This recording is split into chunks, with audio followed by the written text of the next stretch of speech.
Picture this. It's 1941. A soldier is on patrol with his Type 94 Nambu tucked safely in its holster.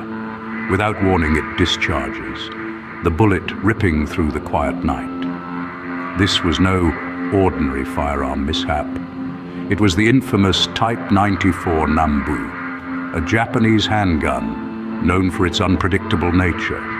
Imagine the soldier's shock as he realizes the gun is fired, not because he pulled the trigger, but because of a flaw in the design. The soldier, let's call him Hiroshi, isn't new to the field.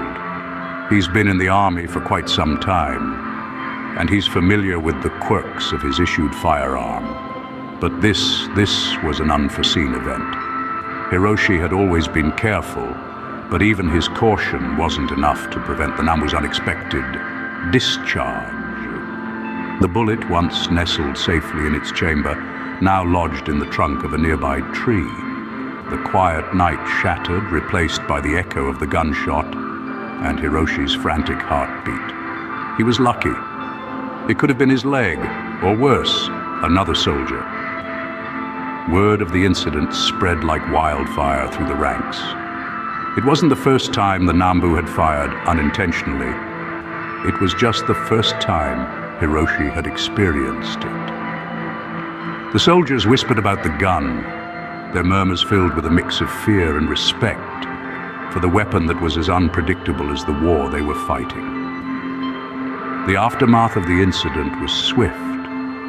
Hiroshi, once confident, was now wary of his own weapon. He treated the Nambu with a newfound respect, aware of the danger it posed even when it was supposedly safe. This weapon, the Type 94 Nambu, had a reputation. It was known as the most dangerous handgun ever issued, not for its efficiency in the battlefield, but for its tendency to turn on its wielder. Its design flaw, a sear bar exposed on the side of the gun, allowed it to fire without the trigger being pulled. This was no isolated incident.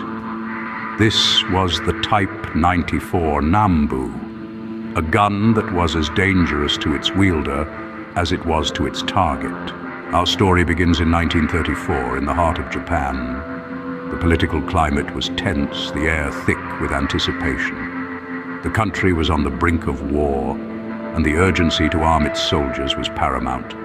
Amidst this climate, the Type 94 Nambu was born. Its creation was